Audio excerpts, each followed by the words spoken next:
पवनोनी जानी छाया, झूठी माया झूठी काया, झूठी माया झूठी काया। फिर काहे को साजी उमरिया, फिर काहे को साजी उमरिया, पाप की गठरी धोई, सुख के सब साथी दुख में न हो, सुख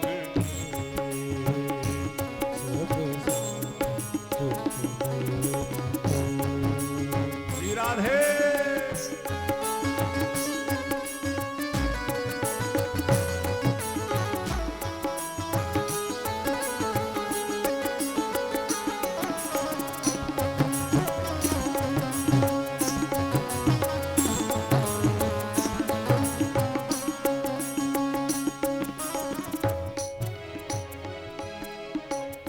ना कुछ तेरा ना कुछ मेरा,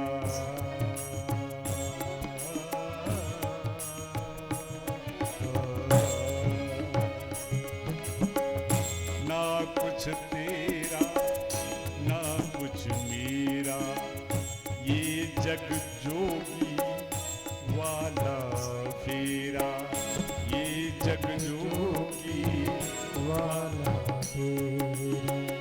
राजा हो या रंग सभी का, राजा हो या रंग सभी का, अंत एक सा होई, सुख के सब साथी तुम्हें न कोई, सुख के सब ओ मेरे राम तेरा नाम एक साथ पूजा, सुख सब साथी दुख में न हो।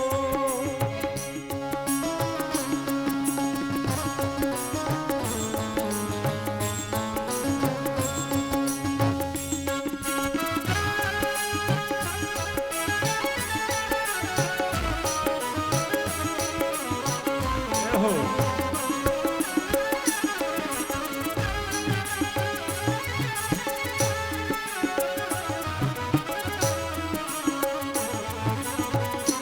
सुख के सब साथी दुख में ना को, ये दुनिया की रीति है। आज गजराज को लगा कि मैंने अपना पूरा जीवन इस भौतिकता में अपने परिवार को, इस समाज को दिया, 2 अंगुल सूंड बची है। अब जब जगत से निराश हो गया गजराज, तो आवाज लगा दिया उस परम ब्रह्म परमात्मा को। एवं व्यवस्थो बुद्ध्या समाधाय मनोहृदि। देखो ऐसो को दयाल जग माही। जब चारों तरफ से निराश हो गया, तब गजराज ने भगवान को पुकारा, लेकिन वारे मेरे प्यारे प्रभु, चल भाई तो कैसे भी भगवान की ये घोषणा है कि भैया तू कोई रिश्ता मुझसे जोड़ ले, कैसे भी, चाहे दुनिया से डर के, चाहे कर्ज से डर के, चाहे मर्ज से डर के, चाहे फर्ज से डर के, चाहे शत्रु से डर के, चाहे माता बना ले मुझे, चाहे पिता बना ले, चाहे मित्र बना ले, चाहे भाई बना ले, चाहे अगर और कुछ नहीं बना सकता तो शत्रु ही बना ले, लेकिन कोई संबंध तो मेरे से जोड़ ले। हाँ? और भगवान कहते हैं जिन्होंने मुझको शत्रु मानकर भी मेरे सामने आए, शत्रुता का भी रिश्ता जिन्होंने मेरे से बनाया, ये यथा माम प्रपद्यन्ते तांस तथैव भजाम्य हम। और एक बात बताएं, वास्तव में शत्रु जितना हमें याद आता है उतना मित्र याद नहीं आता है। भगवान को आप मित्र बनाओगे तो शायद उतना चिंतन नहीं कर पाओगे, लेकिन अगर कोई शत्रु है आपका तो वो हर क्षण याद रहता है। और भगवान ने केवल एक ही कहा है कि तुम मेरा चिंतन करो, रिश्ता चाहे जो हो तुम मुझे स्मरण करो, याद रखो बस। तो जितना शत्रु याद आता है उतना शायद मित्र नहीं याद आता। तो इसलिए शत्रुता के भी रिश्ते को हमारे ठाकुर जी ने स्वीकार करके और उन शत्रुओं को भी वही गति दी जो बड़े बड़े अमलात्मा विमलात्मा महात्माओं को जो गति हमारे ठाकुर जी प्रदान किए, वही गति जो सामने से राक्षस मारने खाने भगवान को दौड़े चले आते हैं तो एक ही बाण प्राण हर लीना, लेकिन भेजा कहां? दीन जानते ही निज पद दीन। तो तुम खाली ना रह जाओ, चूक ना जाओ, कोई ना कोई रिश्ता तो जोड़ लो उनसे। अरे भाई रावण ने भी तो यही विचार किया, ओहो लगता है कि उस ब्रह्म का अवतार हो गया, चलूं भजन करूं, लेकिन सोचा नहीं अब हुई है भजन न तामस देहा, अब इस तामसी शरीर से भजन नहीं हो पाएगा, इसीलिए तो मैं जाए बैर हट करूं, तो मैं शत्रुता का ही रिश्ता उनसे जोड़। आज दुनिया से निराश होकर के गजराज ने भगवान को पुकारा है, 2 अंगुल सूंड बची है।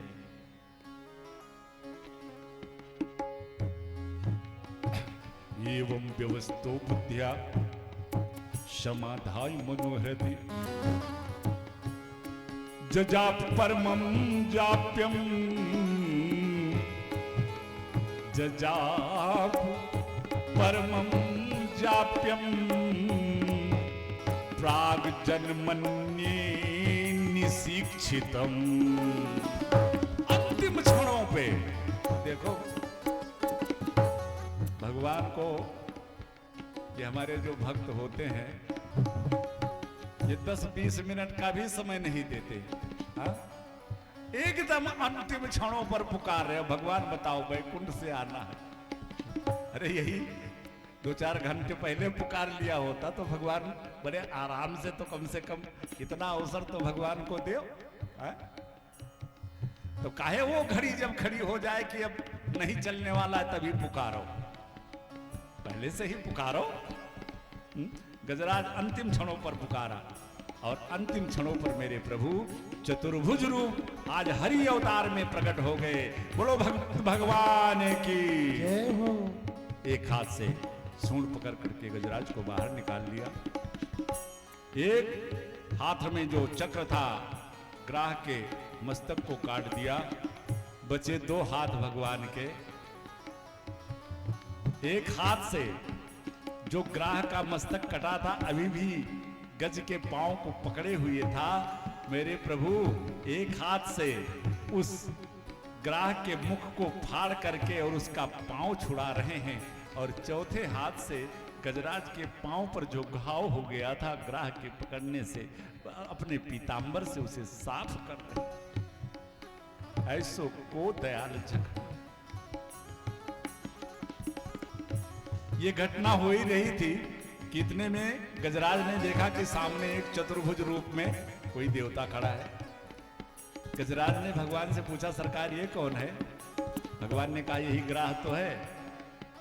कहा सरकार ये चतुर्भुज रूप में? कहा हाँ हाँ, ये सामीप्य मुक्ति इसको मिल रही है, मेरे हाथों मर रहा है ना, ये तो मेरे धाम सीधे जा रहा है। गजराज ने हाथ जोड़ा, वारे सरकार आए मुझको उबारने और मुक्ति दिया इस ग्राह को पहले। हमारे संत कहते हैं कि भगवान के हाथों बचना तो मुक्ति है ही है, अरे मरना भी मुक्ति ही है। बोलो भक्त भगवान की। ये कभी कभी लोग कहते हैं महाराज कुंजर देह से अंतिम क्षणों पे भगवान को पुकार करके ग्राह गजराज ने भगवान को पा लिया। तो एक बात बताएं, दीपक बाती तेल सजा हुआ दीपक रखा हो तो उसमें केवल इतना ही समय लगना है कि माचिस की तीली जलाओ और वो तीली स्पर्श कराओ दीपक से तो दीपक तुरंत प्रज्वलित हो जाएगा। लेकिन खाली दीपक दीपक रखा हो, ना उसमें बत्ती हो, ना तेल हो, ना रुई का पता हो, तो माचिस बेचारी कहां से उसको जलाए देगी। तो ये गजराज जो इसका गजराज पूर्व जन्म का एक इंद्रदुम नाम का राजा था। वो तो दुर्वासा ऋषि के श्राप से कुंजर देह प्राप्त हुई थी, पर दुर्वासा जी ने आशीर्वाद भी दिया था कि एक दिन ठाकुर जी तुमको संभालेंगे। और ये ग्राह जो था ये हुहू नाम का गंधर्व था, देवल ऋषि के शाप से ये ग्राह बना हुआ था। हमारे संतों का वरदान तो वरदान होता ही है, वरदान तो आशीर्वाद होता ही है, लेकिन हमारे संतों का श्राप भी किसी वरदान से कम नहीं होता। आप देखेंगे तो जितने संतों ने जिस किसी को भी श्राप दिया होगा उसको ठाकुर जी जरूर मिले होंगे, उसको ठाकुर जी जरूर मिले होंगे। अरे इसीलिए कहा गया है भाई कि संत हृदय नवनीत समाना, उनके क्रोध में भी प्यार छुपा होता है। एक बार अष्टम स्कंद में ही दुर्वासा ऋषि का अपमान कर दिया देवराज इंद्र ने, तो महाराज दुर्वासा जी ने इंद्र को श्राप दे दिया कि जाओ तुम श्री विहीन हो जाओ। अब श्री विहीन का मतलब वस्त्र पहने हैं तो यह भी अर्थ में आता है। जो कुछ भी वस्त्र आभूषण हमारे पास है सब श्री में ही आता है। तो सारे देवता श्री विहीन हो गए, भाग करके जंगलों पहाड़ों में सभी छुप गए, सारा स्वर्ग खाली हो गया। माता अदिति ने महामुनि कश्यप की प्रार्थना करी, भगवान हमारे पुत्रों को बड़ा संकट है, बड़ा कष्ट है। और इधर शुक्राचार्य जी महाराज की कृपा से बलि महाराज ब्राह्मणों और गौ माता की ऐसी अनन्य भक्ति हृदय में धारण करके त्रैलोक विजेता बन गए हैं। तीनों लोगों को महाराज बलि ने जीत लिया। सारे देवताओं ने ब्रह्मा जी के साथ भगवान से प्रार्थना किया, सरकार इस बलि को युद्ध में परास्त करके आप मेरा राज्य मुझे दिला दीजिए। भगवान ने देवताओं से कहा, देवताओं ये बलि ब्राह्मणों और गौ की सेवा से इतना प्रभावशाली हो गया है, इतना बलशाली हो गया है कि युद्ध में मैं भी इसे नहीं परास्त कर सकता। देवता लोग तो आश्चर्य में पड़ गए, भगवान भी बलि को नहीं परास्त कर सकते। फिर महाराज कहा कोई बात नहीं, अगर मैं बलि को युद्ध में नहीं परास्त कर सकता तो तुम मेरे पास आए हो तो तुम्हें खाली नहीं जाने दूंगा। माता अदिति ने मुझको प्राप्त करने के लिए व्रत कर रखा है, उसके फलस्वरूप मैं महामुनि कश्यप के यहां माता उदिति के उदर से अवतार लेने वाला हूं। तो जो राज बलि से मैं युद्ध करके लड़के तुम्हें नहीं दे सकता, वो कम से कम मांग करके तो दे ही सकता हूं। सारे देवता लोग प्रसन्न हो गए। और इधर श्रोणायाम श्रवण द्वादश्याम मुहूर्ते अभिजित प्रभु। ये भादों का महीना जो है ना, मैंने बहुत ध्यान से सुने, भादों का महीना बड़ा पवित्र मास होता है, बहुत बड़ी ख्याति लिए हुई ये भादों का मास है। हमारे किशोरी राधा रानी का अवतार हुआ है तो महीना है भादों का, और हमारे कृष्ण कन्हैया का अवतार हुआ तो महीना भादों का, बलराम जी का अवतार हुआ है तो महीना है भादों का।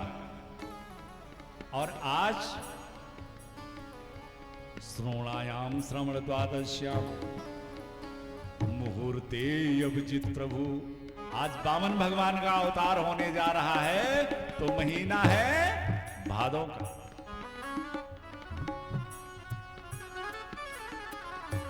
माता अदिति के उदर से देवताओं की कार्य सिद्धि के लिए भादों मास के शुक्ल पक्ष को द्वादशी तिथि को दिन में ठीक 12 बजे भगवान श्री नारायण देवताओं के कार्य सिद्धि के लिए आज माता अदिति के महल में वामन भगवान में प्रकट के रूप में प्रकट हो गए। बोलो वामन भगवान की जय हो।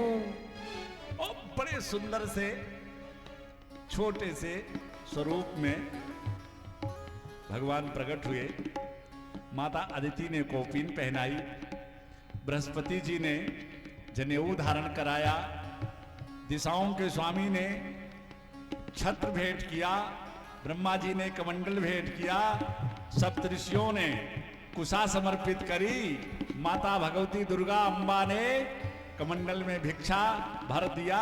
वो कमंडल वामन भगवान ने गुरुदेव भगवान की तरफ बढ़ाया। प्रभु ये भिक्षा प्राप्त हुई है, आप ग्रहण करें। बृहस्पति जी ने कहा इतनी थोड़ी छोटी भिक्षा में काम चलने वाला नहीं है, अगर देना है तो त्रैलोक की भिक्षा ला करके मुझे दो।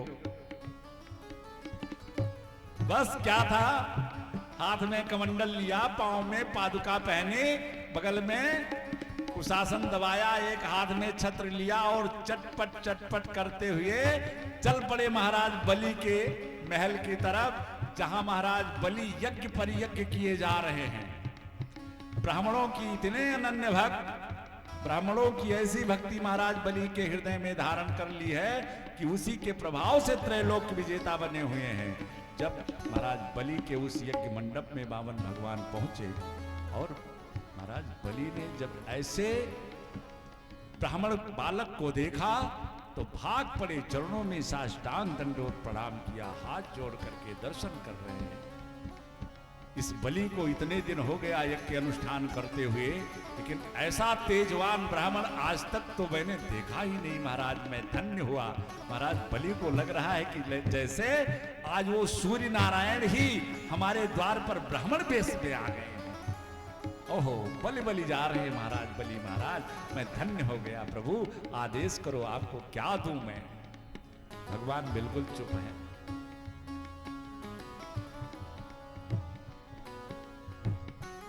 बड़ा प्रलोभन महाराज बलि ने दिया। महाराज आप कहो तो सैकड़ों गांव आपके नाम कर दूं, आप कहो तो सैकड़ों गौए आपको प्रदान करूं। वामन भगवान बिल्कुल चुप हैं, बोल ही नहीं रहे हैं। महाराज परीक्षित ने श्री सुखदेव जी से कहा महाराज बोल क्यों नहीं रहे हैं। सुखदेव जी ने कहा ठहरो परीक्षित, बोलेंगे अभी, थोड़ा सा महाराज बलि को विश्वास में पहले ले तो ले। देखो एक व्यक्ति आपसे रोज कुछ मांगता है, दिन में 4 बार कुछ मांगने चला आता है, और एक व्यक्ति ऐसा है कि जिसने जीवन में कभी कुछ मांगा ही नहीं है। तो जिसने कभी कुछ नहीं मांगा है, अगर उसको जरूरत पड़ गई, एक बार उसने आपके आगे हाथ फैला दिया, अगर आपके पास नहीं भी होगा तो आप कहीं से व्यवस्था करके उसको दोगे। महाराज बलि के सामने लाखों प्रलोभन रख दिया। महाराज भगवान वामन के सामने लाखों प्रलोभन रखा बलि ने, लेकिन भगवान बिल्कुल मौन है। बलि ने कहा महाराज आप कहो तो, जैसे आप हो ना बौने से छोटे से सुंदर से, ऐसे किसी ब्राह्मण कन्या से आपका बिल्कुल आपकी जैसी कन्या ढूंढ करके आपका विवाह ही करवा दूं। वामन भगवान बोल पड़े, राजन तुम कहते हो कि मेरा विवाह करवा दो। बलि महाराज खुश हो गए, ओहो कम से कम बोला तो। अरे महाराज एक विवाह क्या, आप कहो तो 10-50 विवाह करवा दूं। वामन भगवान ने कहा राजन एक बात बताओ, अच्छा ठीक है अगर तुम विवाह करवा दोगे तो अभी तक मैं अकेला रहता था, कहीं शयन करने की इच्छा होती थी तो ये कुश का आसन बिछा के छत्र लगा करके खर्राटे बजा के सो लिया करता था। अब जब विवाह हो जाएगा, पत्नी आ जाएगी, तो फिर तो घर मकान की जरूरत पड़ेगी। अरे बलि खुश हो गया, महाराज आज से ये बलि का स्वर्णिम महल आपका, ये महल मैं आपको समर्पित करता। वामन भगवान ने कहा अच्छा बलि एक बात बताओ, जब पत्नी आ जाएगी तो घर में हमारे बच्चे भी होंगे। बलि ने कहा सरकार जरूर होंगे। तो अब जब बच्चे होंगे जिम्मेदारी बढ़ेगी तो उनकी पढ़ाई लिखाई कहाँ होगी? बलि महाराज ने कहा महाराज ये है ना अपना हिरण्यकश्यप महाविश्वविद्यालय, हाँ इसी में बच्चे पढ़ेंगे खूब, क्या पूछना। बलि खुश है कि वो हो मना ले गया ब्राह्मण को। वामन भगवान ने कहा अच्छा महाराज बलि एक बात बताओ, जब हमारे बच्चे होंगे तो 10-5 बच्चे भी हो सकते हैं। बलि ने कहा सरकार हो सकते हैं। तो वामन भगवान ने कहा कि मैंने दुनिया में गृहस्थों को देखा है कि कभी कभी किसी गृहस्थों के यहाँ 2-4 बच्चे होते हैं तो उसमें से 1-2 मर भी जाते हैं, और जब वो बच्चे मर जाते हैं तो देखा है कि उनके माता पिता बहुत रोते हैं। तो एक बात बताओ, मेरे बच्चे होंगे और जब मेरा बच्चा मरेगा तो रोएगा कौन? बलि ने कहा महाराज अब बच्चा आपका मरेगा तो आपको ही रोना पड़ेगा। तो वामन भगवान ने कहा तो फिर मैं रोने वाला काम ही काहे को करूं, रोने वाला काम ही काहे को करूं। बलि ने सोचा घंटे भर से इनको इतनी भूमिका बनाई, एक क्षण में सब समाप्त कर दिया। बलि ने भी कहा महाराज देखिए ये बलि का द्वार है और यहां से आज तक कोई ब्राह्मण खाली गया नहीं है, मैं आपको बिना दिए कुछ जाने नहीं दूंगा। वामन भगवान ने कहा कि बलि तो तू भी सुन ले कि आज तक ये ब्राह्मण किसी से कुछ लिया भी नहीं है, मैं लेने वाला भी नहीं हूं। पर अब महाराज वामन को लगा कि बलि बिल्कुल मेरे प्रभाव में आ चुका है, इसलिए कहा बलि आज तेरी निष्ठा देख करके मेरे मन में आया है कि मैं तेरे से कुछ ले लूं। अरे बलि महाराज खुश हो गए, अरे सरकार क्या बात है। कहा अच्छा ठीक है अगर देना है तो 3 पग भूमि दे दे मुझे। बलि ने माथा पकड़ लिया। त्रैलोक विजेता बलि के सामने जैसे वामन स्वरूप है वैसे वामन की तरह बुद्धि भी बौनीय है लगता है। ठीक है महाराज आपको जो पसंद जाओ ले लो। वामन भगवान ने डांट दिया मूर्ख, ब्राह्मण इस तरह से दान लेता है, लाओ पहले संकल्प करो। और जब संकल्प का नाम लिया वामन भगवान ने तो बगल में बलि महाराज के गुरुदेव शुक्राचार्य जी खड़े थे, उनके कान खड़े हो गए। ये बटुक, और ध्यान लगा करके देखा तो देख लिया कि ये 52-53 नहीं, ये तो साक्षात नारायण है। अभी 2 घड़ी में हमारे शिष्य का सर्वस्व हरण कर लेंगे। धीरे से बलि महाराज को बुलाया और कान में कहा बलि सावधान, ये साक्षात नारायण ही तुम्हारे साथ छल करने जा रहे हैं। अभी संकल्प किया नहीं है, अभी मना कर दो कि मैं कुछ देने वाला नहीं है। बलि महाराज ने कहा गुरुदेव पर वचन तो दे दिया है ब्राह्मण को, और वचन देने के बाद में वचन से मुकर जाऊं, झूठा साबित हो जाऊं। तो गुरुदेव शुक्राचार्य जी ने बलि से कहा राजन कुछ स्थान ऐसे हैं कि जहां झूठ बोलने से दोष नहीं लगता। स्त्री नर्म विवाहे चा विप्रेर्थे प्राण संकटे, कुछ ऐसे स्थान शास्त्रों ने बताए हैं किसी के पूरे धन संपत्ति का हरण हो रहा हो, अगर उसे एक झूठ बोल देने से उसकी सारी संपत्ति बच जाती है तो ऐसी जगह झूठ बोल देने से पाप नहीं लगता। बलि तुम तुरंत इनको मना कर दो। बलि ने हाथ जोड़ा सरकार आप कहते हो कि ये नारायण होकर के और मेरे द्वार पर भिक्षा के लिए आए, इन्हीं को पाने के लिए तो जीव सब कुछ करता है, सारे प्रयत्न करते हैं, सारे यज्ञ अनुष्ठान इन्हीं के लिए तो हो रहा था।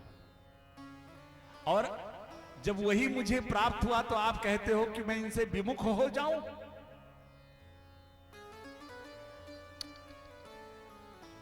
महाराज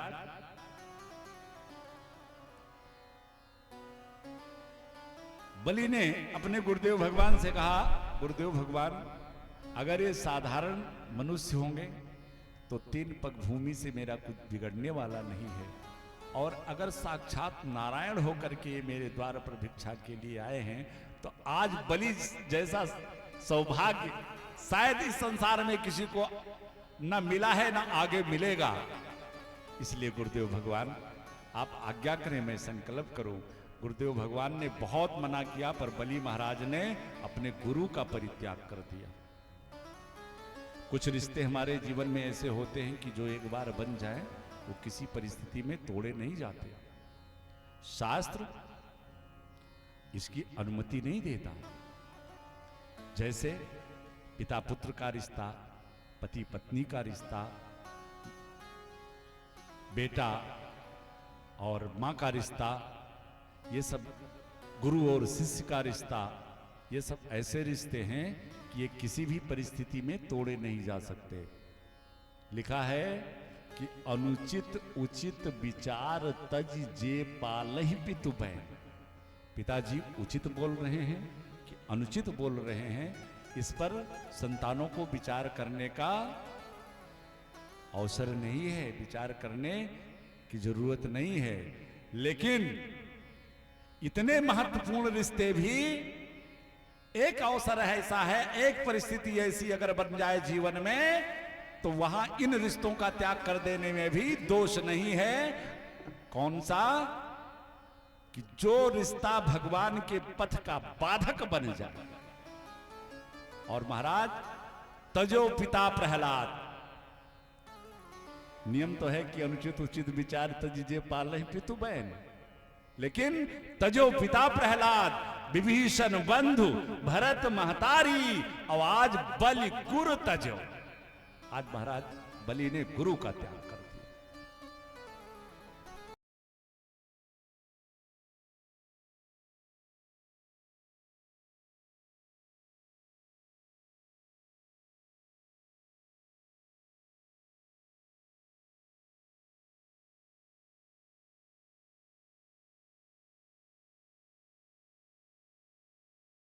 सब कुछ चला जाएगा। सो शुक्राचार्य जी महाराज छोटा सा रूप बना करके और उस कमंडल के जो छिद्र होता है उसमें जाके अटक गए कि मैं जल गिरने ही नहीं दूंगा, तो संकल्प होगा कैसे? भगवान से कोई चालाकी करे। भगवान ने कमंडल टेढ़ा किया, जल नहीं गिरा, समझ गए। बगल में जो चटाई थी, कुश का आसन दबा रखा था, उसमें से एक कुश निकाला।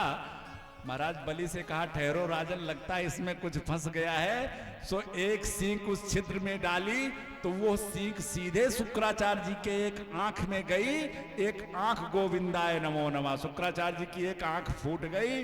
वो तो मारे क्रोध के बलि को श्राप दे करके ही महाराज चले गए।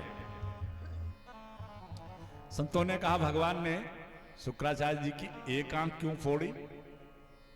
इसके पीछे भी बड़ा सुंदर भाव है।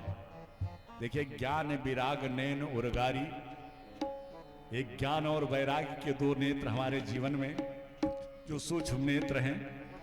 मानो भगवान शुक्राचार्य से कहना चाहते हैं कि शुक्राचार्य जी, तुम्हारे ये जो ज्ञान रूपी नेत्र है ना, इनका तो मैं कायल हो गया। ये बड़े प्रभावी भैया, मैं इतना बंठन करके आया, लेकिन फिर भी तैने मुझे पहचान लिया। लेकिन ये जो वैराग्य वाला तुम्हारा नेत्र है ना, इसमें मोतियाबिंद हो गया है।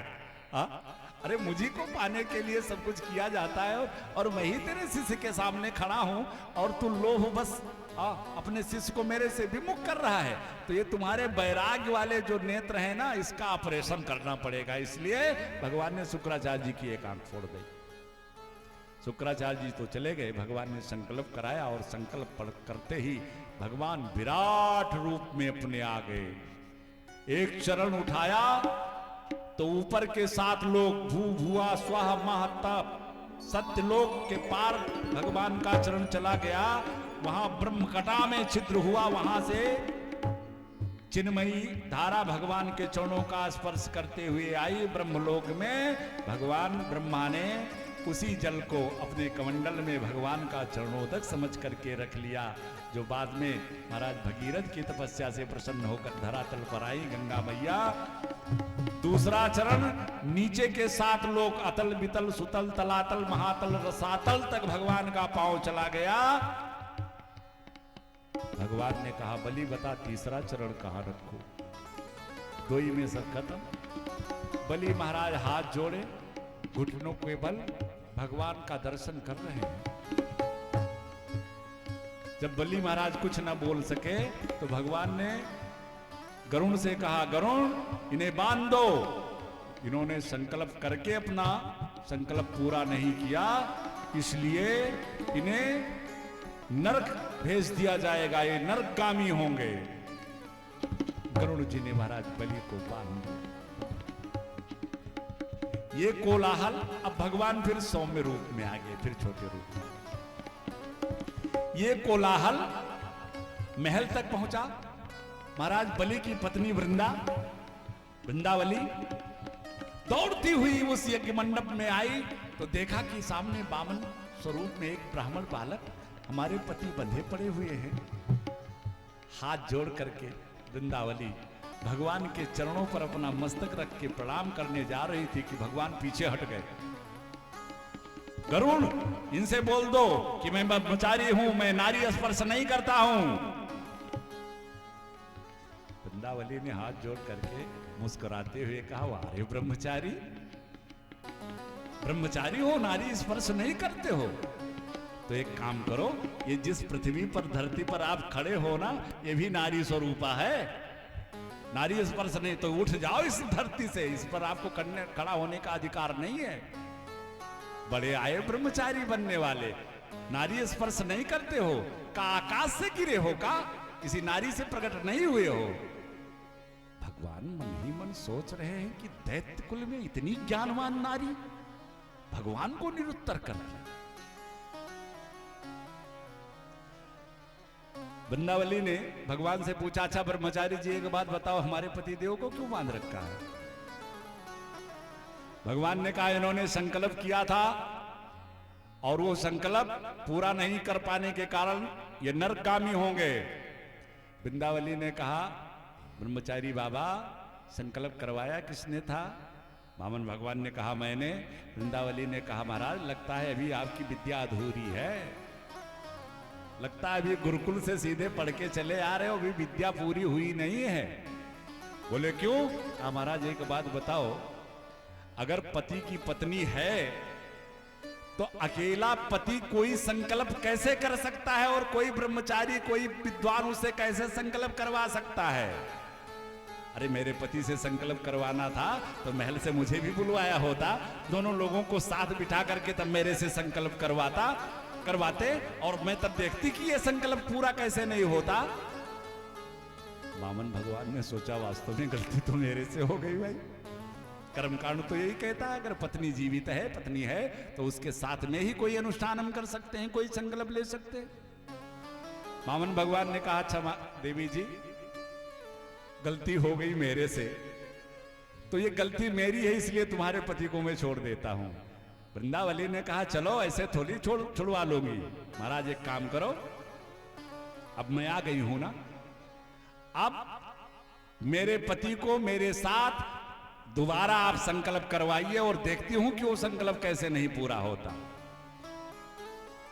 बलि महाराज सोच रहे हैं, दो चरण में सब कुछ नाप लिया, अभी एक पिछला ही वचन बाकी है, ये देवी जी आई हैं फिर से संकल्प करवाने। आहा, वृंदावली हाथ जोड़ करके भगवान के सामने, प्रभु मैं जानती हूं कि आप कौन हो, प्रभु आपका नाम लेकर के कोई मनुष्य, कोई प्राणी कोई संकल्प कर ले तो उसका वो संकल्प पूरा हो जाता है, और स्वयं नारायण जिससे संकल्प करवावे वो संकल्प ना पूरा हो। प्रभु एक बात बताओ कि धन बड़ा है कि धन का स्वामी बड़ा होता है? वामन भगवान ने कहा, नहीं भाई, धन का स्वामी बड़ा होता है, स्वाभाविक है, सारा धन उसी से है। तो कहा, सरकार दो चरण में तो हमारे स्वामी के समस्त ऐश्वर्य को, हमारे समस्त धन को आपने अपनाया है, अब तीसरे चरण में मेरे स्वामी को ही आप अपना लीजिए। भगवान गदगद हो गए।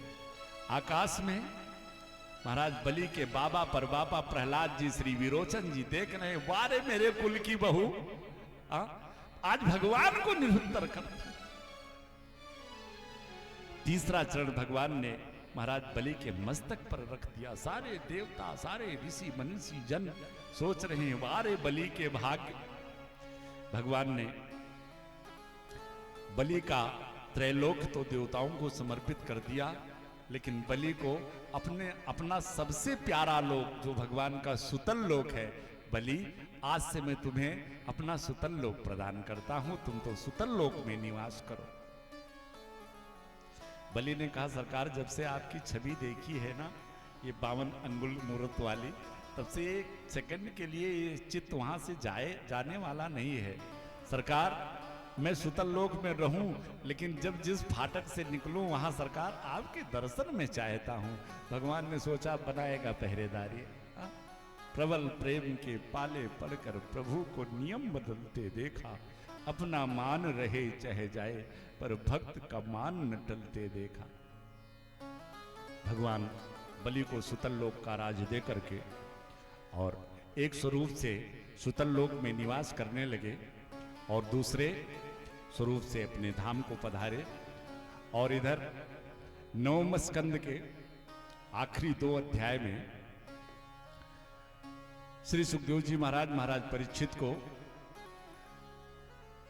सूर्यवंश और चंद्रवंश का वर्णन करते हुए राम कथा सुनाते हैं। जब संक्षिप्त रूप से श्री राम का परिचय दिया महाराज सुखदेव जी ने परीक्षित को, तो महाराज परीक्षित संतुष्ट नहीं हुए। कहा महाराज जरा श्री राम कथा विस्तार से सुनाओ।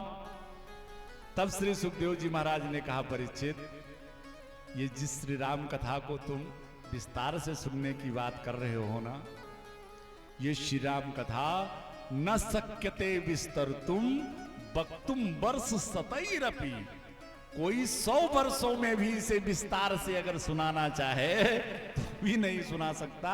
इतना विचित्र ये सूर्यवंश है, इसलिए अति संक्षेप में सुनो क्योंकि तुम्हारे पास समय बहुत कम है। तब अब श्री सुखदेव जी महाराज सूर्यवंश का वर्णन प्रारंभ करते हैं। राजन, नारायण के पुत्र ब्रह्मा, ब्रह्मा के मरीच, मरीच के कश्यप और कश्यप के विवस्वान सूर्य, श्रद्धा नाम की पत्नी, संतान कोई थी नहीं, महाराज वशिष्ठ ने यज्ञ करवाया तो इस यज्ञ से एक कन्या का प्राकट्य हुआ। मैंने बताया था ना ये घूस देने वाला जमाना ये तभी से चला आ रहा, बहुत पहले से। यज्ञ अनुष्ठान प्रारंभ हुआ तो महाराज श्राद्ध देव की पत्नी श्रद्धा जी ने विचार किया कि अगर बेटा होगा तो महाराज इसको थोड़ा सा बड़ा होते ही हमारी गोदी से ले जाकर के गुरुकुल में भेज देंगे, और गुरुकुल में भेजने के बाद जब विद्या अध्ययन करके आएगा तो इसको अपने राजकाज में लगा लेंगे, तो मुझे वो सुख कैसे मिलेगा। हाँ, अगर बिटिया होती तो बिटिया मेरे पास जरूर रहती, हाँ, क्योंकि बिटिया की तो जिम्मेदारी पूरी माँ की ही होती है। तो महारानी ने उस यज्ञ मंडप में जाकर के जो वैदिक विद्वान लोग आहुतियां डालते थे पुत्र प्राप्ति के लिए, उनको धीरे से कहा महाराज आपकी जो दक्षिणा निश्चित है वो तो आपको मिलनी ही मिलनी है, लेकिन कुछ मेरे तरफ से आप अलग से भेंट ले लो और थोड़ा मंत्र में संशोधन कर दो कि पुत्र की जगह मुझे पुत्री की प्राप्ति हो जाए। सो उसके फलस्वरूप महाराज मनु के यहां पुत्री का जन्म हुआ। महाराज मनु विचार करने लगे, दुखी हो गए। अब बिटिया हो गई इसलिए नहीं दुखी हो गए, दुखी इसलिए हो गए कि पूज्य गुरुदेव भगवान ने पुत्र प्राप्ति के लिए अनुष्ठान कराया और ये संकल्प पूर्ण क्यों नहीं हुआ, पुत्र की जगह कन्या की उत्पत्ति कैसे हो गई।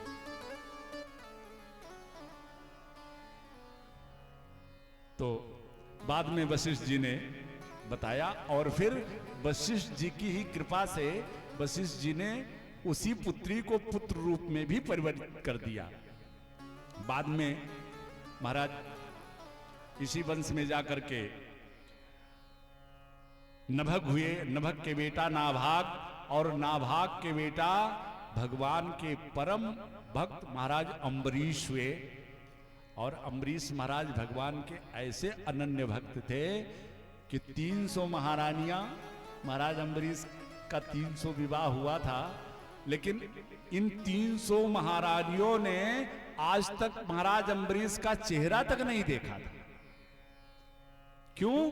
क्योंकि वो तो भगवान की ठाकुर सेवा में ही निरंतर लगे रहते थे, उनको ठाकुर सेवा से मौका ही नहीं था। महल के अंदर जो ठाकुर द्वारा है, जो भगवान का दरबार है, ब्रह्म मुहूर्त से लेकर के और रात्रि पर्यंत हमेशा ठाकुर सेवा में ही लगे रहते हैं। भगवान अम्बरीश भगवान की अष्टयाम सेवा करते हैं। श्री सुखदेव जी कहते हैं परीक्षित, सबई मना कृष्ण पदार बिंदयो बचांसि वैकुंठ गुणानुवर्णने करौ हरे मंदिर मार्जनातिसु श्रुतिम चकाराच्युत सत्कथोदय। अष्टयाम सेवा भगवान की करते हैं। अष्टयाम सेवा का मतलब वाणी से सतत उनका संकीर्तन करना, कानों से उनके कीर्ति को हरदम श्रवण करना, नेत्रों से उनका दर्शन करना। इस तरह से मंदिर में झाड़ू पोछा भी अपने हाथ से लगाते हैं। इतने बड़े सम्राट हैं। सूर्य उदय से लेकर के सूर्यास्त तक का राज्य है, लेकिन ठाकुर सेवा में किसी से कोई सहयोग नहीं।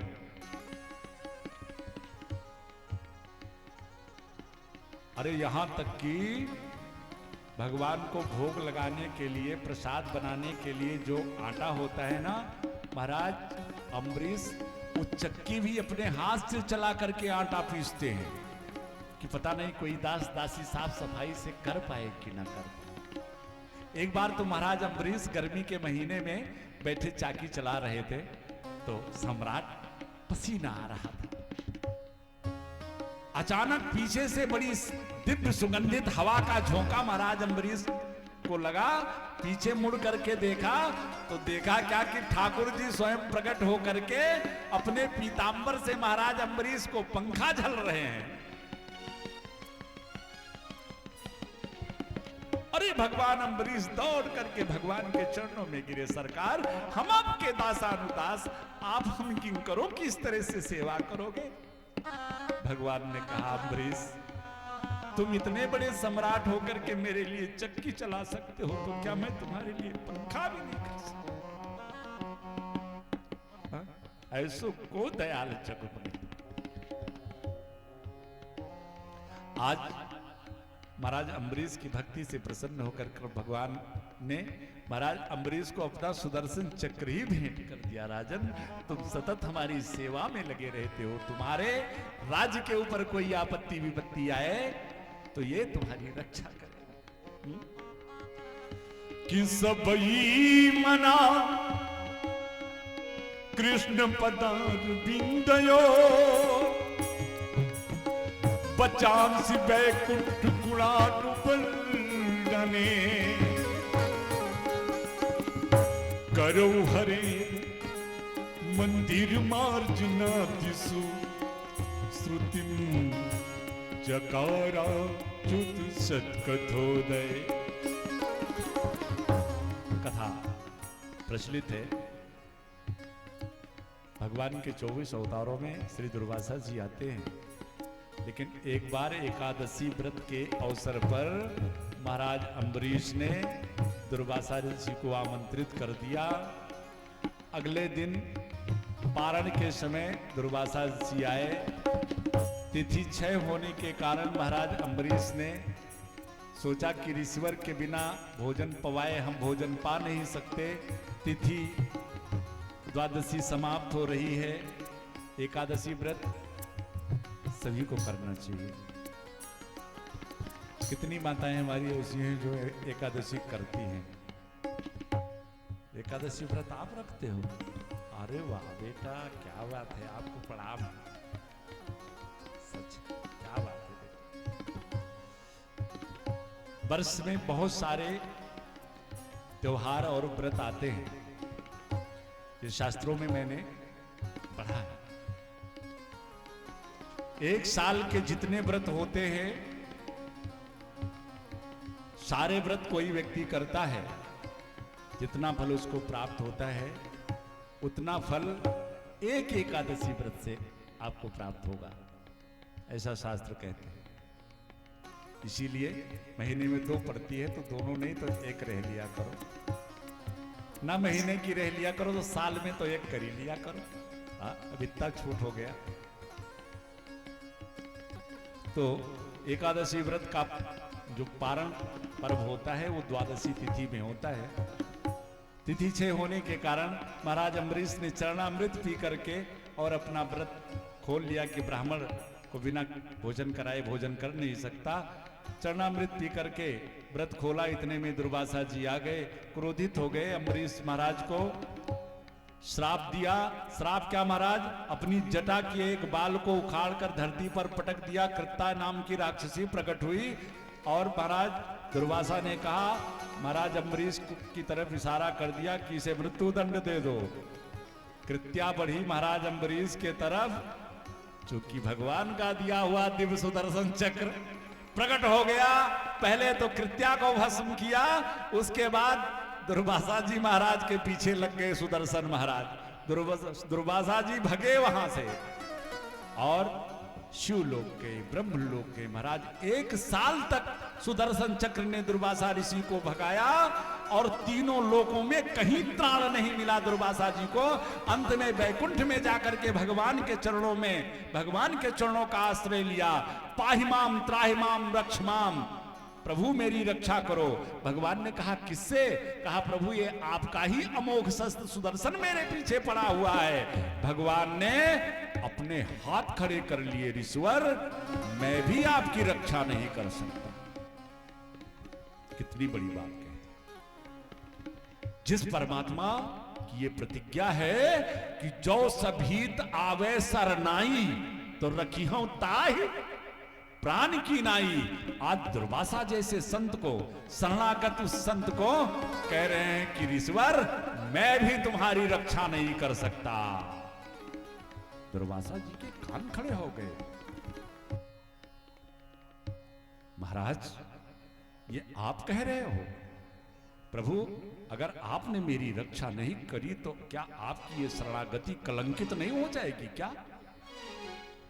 भगवान ने कहा उपायम तथयास्तु, मैं आपको उपाय जरूर बताऊंगा।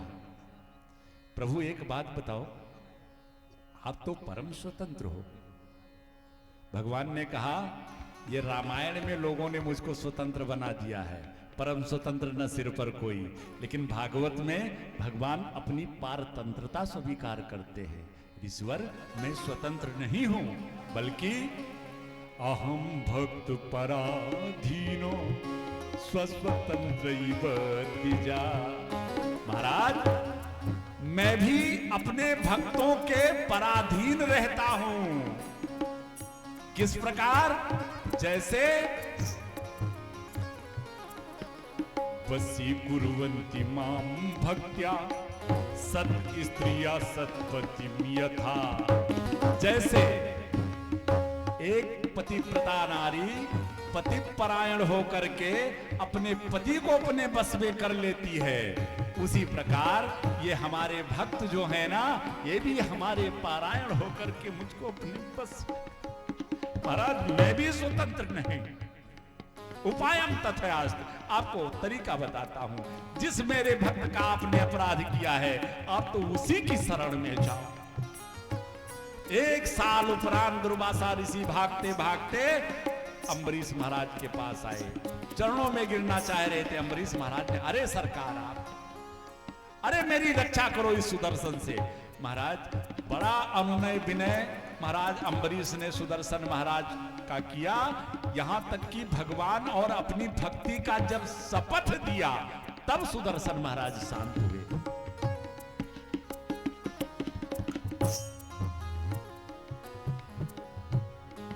ऐसे भक्त महाराज अम्बरीश हाथ जोड़ करके दुर्वासा जी से कहा, भगवान अब तो चलिए कम से कम प्रसाद पाइए। दुर्वासा जी ने कहा, राजन तुमने 1 साल से प्रसाद पाया ही नहीं। महाराज अम्बरीश ने कहा, सरकार अरे ब्राह्मण को आमंत्रित कर लिया था और बिना उसको प्रसाद पवाए मैं भोजन कैसे पा लेता। एक पांव पर अम्बरीश महाराज भी 1 साल तक खड़े रहे। महाराज दुर्वासा के नेत्र सजल हो गए। आगे इसी वंश में, ये सूर्यवंश बड़ा विचित्र वंश है भैया। इस सूर्यवंश में मेरे प्रभु आए, प्रभु श्री राम का अवतार हुआ सूर्यवंश में, अपने कृष्ण कन्हैया का चंद्रवंश में। अब ये सूर्यवंश बड़ा विचित्र वंश है। इस सूर्यवंश और चंद्रवंश की एक एक विशेषता मैं आपको बताऊं। सूर्यवंश की विशेषता यह है कि श्राद्ध देव मनु से लेकर के और हमारे प्रभु श्री राम तक लाखों पीढ़ियां हैं, लेकिन इस सूर्यवंश की यह विशेषता है कि कोई भी राजा बिना यज्ञ अनुष्ठान के उत्पन्न ही नहीं हुआ। यह विशेषता है सूर्यवंश की। और चंद्रवंश की विशेषता चंद्रमा से लेकर के और हमारे कृष्ण कन्हैया तक लाखों पीढ़ियां इसमें भी हैं, लेकिन कोई ऐसा शादी विवाह नहीं हुआ है कि जिसमें लड़ाई झगड़ा ना हुआ। ये दोनों वंशों की विशेषता है। अब ये सूर्यवंश देखिए, महाराज यूनास इसी वंश में बेटा था नहीं। वैदिक विद्वानों ने एक अनुष्ठान कराया, 2 घड़े प्रसाद में दिए, कहा महाराज एक आपके लिए एक महारानी के लिए। दोनों घड़े की अदला बदली हो गई। महारानी वाला महाराज ने पी लिया, महाराज वाला महारानी ने पिया, तो फलस्वरूप मानधाता जी महाराज यूनास के ही उदर में 10,000 वर्ष तक पलते रहे। पहले हम लोग जब 8-10 तक पढ़ते थे तो एक पुस्तक चलती थी, वो हमारे पूर्वज, है ना। अब तो ये सब सारे सिलेबस अपने सिस्टम से सब बनाते जा रहे हैं, क्योंकि धर्म को निर्मूल करने में ही सारे सब लगे हैं। हाँ? तो उसमें जो हमारे पूर्वज होता था, हम लोगों ने हमारे पूर्वज में मानधाता जी को पढ़ा था। जो भैया लोग पुराने पढ़ने वाले होंगे वो जानते होंगे। मानधाता जी अपने पिता के उदर में 10,000 वर्ष तक पले हैं। ये सूर्यवंश के राजा है। बाद में देवताओं ने उनके उदर को फाड़ करके और इस बालक को निकाला। अब ये हुआ कि इसको जीवन दान, इसको दुग्ध पान कौन कराएगा। देवराज इंद्र ने अपनी अनामिका अंगुली का पान करा करके और मानधाता जी को नवजीवन प्रदान किया। आगे चल करके इसी वंश में महाराज सगर हुए। सगर के 2 पत्नियां थी और महाराज सगर के कितने बेटे थे? 60,000। विचार करो, महाराज सगर संतान कोई नहीं, पत्नियां 2 थी। एक का नाम था सुमति, एक का नाम था केसनी। विद्वानों ने प्रसाद दिया तो महाराज ने दोनों महारानियों को प्रसाद दिया। एक महारानी सुमति के यहां तो असमंजस पैदा हुआ, असमंजस नाम का बालक, और केसनी माता जो थी उनको एक मांस का पिंड प्रकट हुआ। सोचा मेरी बड़ी बहन को इतना सुंदर बालक हुआ और मुझको ये मांस का पिंड। मारे गुस्से के उस मांस के पिंड के 60,000 टुकड़े उन्होंने कर डाले और करके फेंक दिया। तो चूंकि यज्ञ के दिव्य प्रसाद के अंश थे, वो 60,000 बालक बनकर के वापस आ गए महल में। महाराज सगर ने अश्वमेध यज्ञ का घोड़ा छोड़ा। सो इंद्र देवता ने उस घोड़े को चुरा करके गंगा सागर कपिल मुनि के आश्रम में ले जाकर के बांध दिया। महाराज सगर के बेटा लोग घोड़े को ढूंढते ढूंढते कपिल मुनि के आश्रम पर पहुंचे और जब उस घोड़े को अपने वहां देखा तो कपिल मुनि को ही उल्टा भला बुरा कहने लगे, रे रे बाज हरस चोरा, अरे देखो इस पाखंडी महात्मा को, ये मेरे यज्ञ का घोड़ा चुरा करके और बैठा कैसा समाधि में बैठा, समाधि लगाए बैठा। कपिल भगवान ने नेत्र खोले तो 60 के 60,000 एकदम से जल करके वहीं राख हो गए। फिर महाराज उनके उद्धार के लिए अर्जुमान के दिलीप के भगीरथ और भगीरथ महाराज की तपस्या रंग लाई। तो आज गंगा मैया प्रसन्न होकर के और भगीरथ महाराज आगे आगे और पीछे पीछे गंगा मैया, कि जब तक गंगा मैया का स्पर्श ना हो तो मेरे पूर्वजों का उद्धार नहीं होगा, उनको मुक्ति नहीं मिलेगी। जा रहे थे, अचानक रास्ते में एक जन्नू महात्मा थे। ये भी सूर्य वंश के राजा है, महात्मा बन गए। तो जन्नू महात्मा की छोटी सी कुटिया पड़ती थी, गंगा मैया ने ध्यान नहीं दिया तो उनके आवेग में जन्नू महात्मा की कुटिया बह गई। और जन्नू महात्मा भी मामूली थे नहीं, देखा कि इतने आवेग में, इतने आवेश में गंगा कि मेरी कुटिया को बहा ले गई, सो एक ही आचमन में उन्होंने गंगा का ही पान कर लिया। भगीरथ महाराज ने पीछे मुड़ के देखा तो गंगा जी गायब। जन्नू महात्मा की बड़ी तो आराधना करी भगीरथ महाराज ने, सरकार पीढ़ियां बीत गई इनको लाने में और आपने एक क्षण में इनका पान कर लिया। तब जन्नू महात्मा ने अपनी जंघा को फाड़ करके गंगा जी को प्रकट किया। तभी से गंगा जी का एक नाम जांघवी गंगा पड़ गया। बोल गंगा मैया की। जय हो। गंगा सागर पहुंच करके महाराज भगीरथ के साथ सगर के उन समस्त पुत्रों का उद्धार हुआ। आगे चल करके इसी वंश में महाराज खड़वांग हुए। महाराज खड़वांग को भी साप मिला था एक महात्मा का कि 2 घड़ी में मृत्यु होगी, और महाराज खड़वांग उस 2 घड़ी में अपनी मुक्ति ढूंढ ली। आगे इसी वंश में महाराज रघु हुए। रघु के बेटा अज के बेटा दशरथ, और दशरथ के घर चारों भैया राम लक्ष्मण भरत और शत्रुघ्न के रूप में आए। बोलो चारों भैया वन की जय हो। अयोध्या धाम की जय हो। श्री सुखदेव जी कहते हैं परीक्षित, अयोध्या में 4 रूप में भगवान का अवतार हुआ। विश्वामित्र जी के साथ मिथिला पहुंचकर धनुष तोड़कर देवी सीता का पाणिग्रहण संस्कार श्री राम जी के साथ होता है। 14 वर्ष वन में बिताने के बाद रावण का वध करके पुनः अयोध्या के राजा बने, और रामराज की क्या कहना, नहीं दरिद्र को दुखी न दीना। बोलो श्री राम राजा सरकार की जय हो। बस 2 शब्दों में हम सभी भगवान के चरणों में श्री राम कथा रूपी गंगा में आचमन करते हुए और फिर आगे बढ़ेंगे चंद्रवंश की तरफ, जिस वंश में हमारे कृष्ण कन्हैया का प्राकट्य हुआ है। श्री रामचंद्र कृपाल भजन करण भव भय दारुणम। श्री राम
सरकार की जय हो। नहीं भाई, देखो हमारे रामलला का भी अवतार हुआ है ना।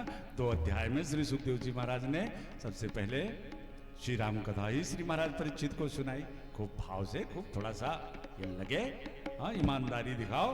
बोलो श्री राम राजा सरकार की जय हो। अब श्री सुखदेव जी महाराज कहते हैं, परीक्षित अब तुम्हें मैं चंद्रवंश का वर्णन सुनाता हूं।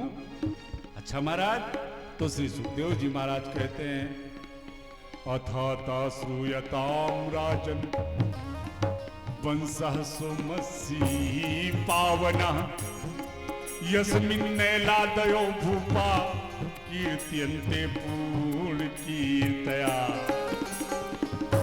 श्री सुखदेव जी महाराज कहते हैं, परीक्षित अब मैं तुम्हें परम पुण्य वंश चंद्रवंश का वर्णन सुनाता हूं। अच्छा महाराज सुनाओ। नारायण के नाभि कमल से ब्रह्मा जी, और ब्रह्मा के बेटा हैं अत्रि मुनि, और अत्रि के बेटा हैं चंद्रमा। इन्हीं चंद्रमा से चला है ये चंद्रवंश।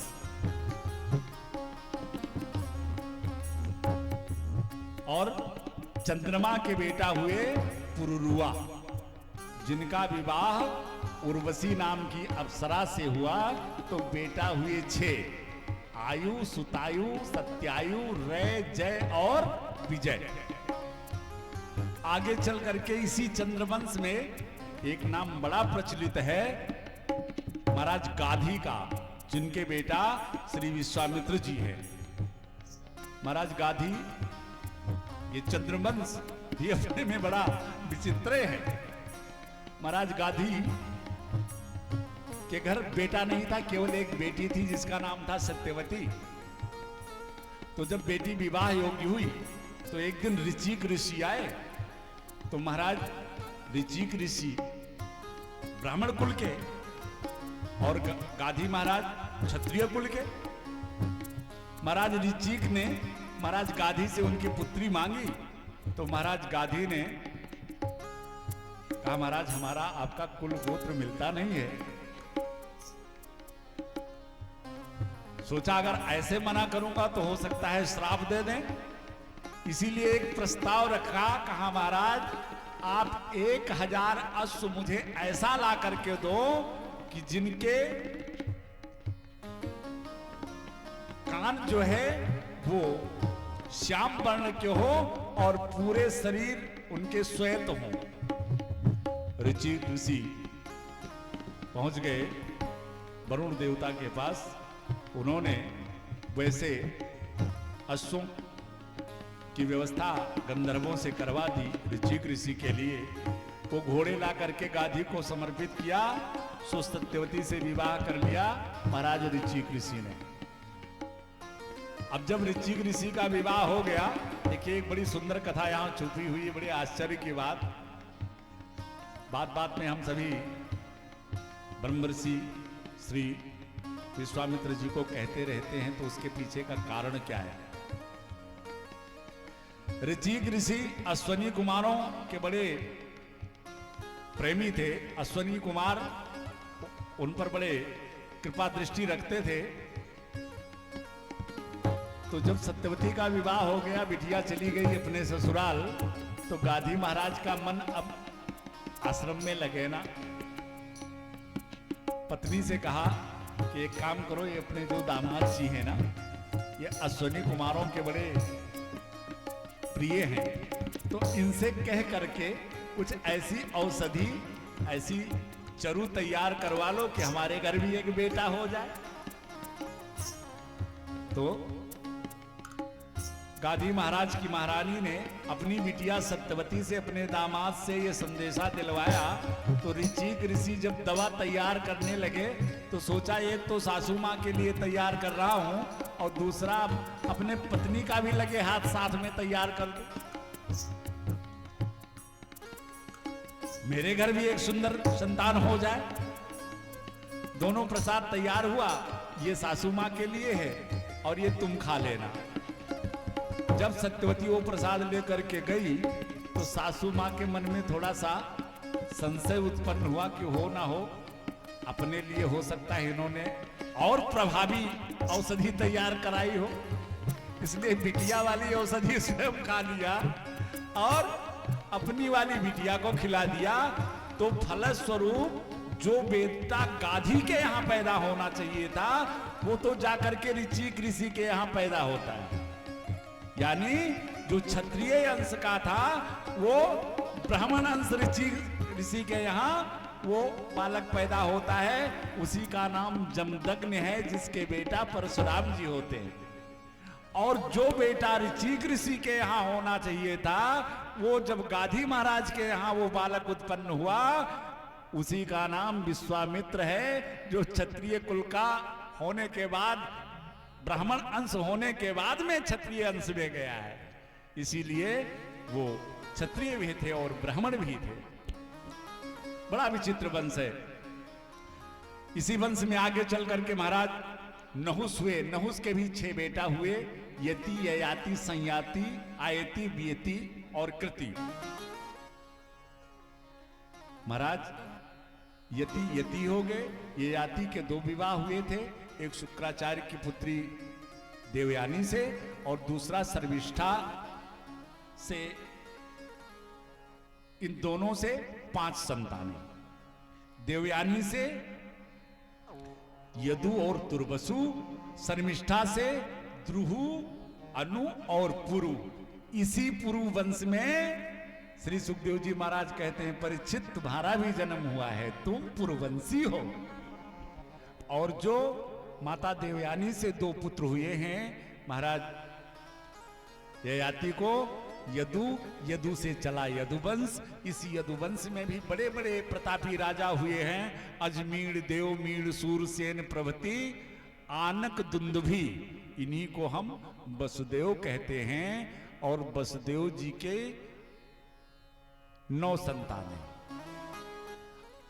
8वें भगवान कृष्ण और 9वीं संतान के रूप में महाराज परीक्षित कहते हैं, श्री सुखदेव जी महाराज कहते हैं, एक कन्या का प्राकट्य हुआ जिसका नाम बाद में सुभद्रा पड़ा। श्री सुखदेव जी कहते हैं, परीक्षित भगवान का जन्म तो मथुरा में हुआ, लेकिन जन्मोत्सव गोकुल में मनाया गया। और 4 वर्ष गोकुल में रहने के उपरांत 6 वर्ष वृंदावन में लीला करी और फिर 10 वर्ष 56 दिन की अवस्था में मथुरा जा करके और मामा कंस का वध करके अपने नाना उग्रसेन को राज सिंहासन पर बिठाकर मथुरा का राज संचालन 25 वर्ष की अवस्था में समुद्र में द्वारिका का निर्माण करा करके और 100 वर्षों तक द्वारिकाधीश बन करके राज किया। और 125 वर्ष की अवस्था आने पर अपने समस्त लीलाओं का संभरण करके मेरे कृष्ण कन्हैया इस धराधाम से प्रस्थान कर गए। बोलो गोविंद भगवान की जय हो। कथा सुना करके महाराज सुखदेव चुप हो गए। महाराज परीक्षित बड़े गौर से महाराज सुखदेव जी को देखे जा रहे हैं। परीक्षित जी ने कहा, महाराज हो गई कृष्ण कथा? तो सुखदेव जी ने कहा, पूरी तो सुनाई दे। तब परीक्षित महाराज ने हाथ जोड़ करके प्रश्न किया और कहा, महाराज अभी तक बड़े बड़े राजाओं का बड़ा बड़ा वर्णन आपने सुनाया, इतनी कथाएं, सृष्टि प्रक्रिया और ये तमाम कथाएं आपने इतने विस्तार से सुनाई, और जब मेरे प्यारे कृष्ण की कथा आई तो आप इतनी जल्दी चटपट कर गए कि 125 वर्ष की अवस्था में द्वारिका से प्रस्थान कर गए। तब महाराज परीक्षित ने हाथ जोड़ करके प्रश्न किया और फिर यहीं से 10वें स्कंद प्रारंभ होता है। देखिए,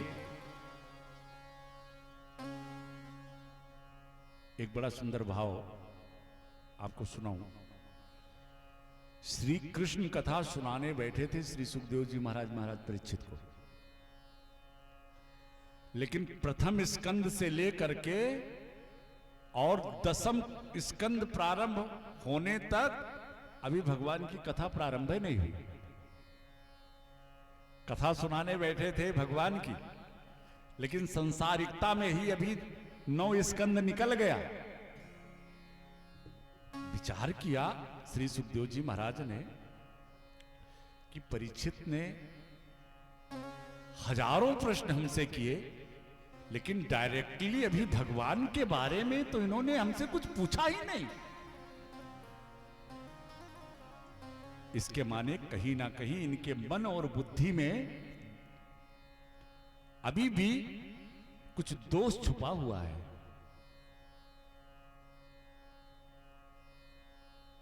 तब श्री सुखदेव जी महाराज ने विचार किया कि सबसे पहले परीक्षित के जो मन और बुद्धि में दोष है इसका हरण करना चाहिए। तो बुद्धि के देवता कौन है? सूर्य। तो इसीलिए श्री सुखदेव जी महाराज ने 2 अध्याय में सूर्य वंश का वर्णन करके और बुद्धि के स्वामी जो सूर्य हैं इनको प्रसन्न करके श्री सुखदेव जी महाराज की बुद्धि को शुद्ध किया। और मन के देवता चंद्रमा है, चंद्रमा मन सो जाता है ना। तो मन के देवता चंद्रमा, तो चंद्र वंश का वर्णन करके चंद्रमा को प्रसन्न किया। और जब सूर्य और चंद्रमा दोनों की कृपा परीक्षित पर हुई, बस तुरंत हाथ जोड़ करके 10वें स्कंद में महाराज परीक्षित ने श्री सुखदेव जी से प्रश्न किया, महाराज कथितो वंश विस्तार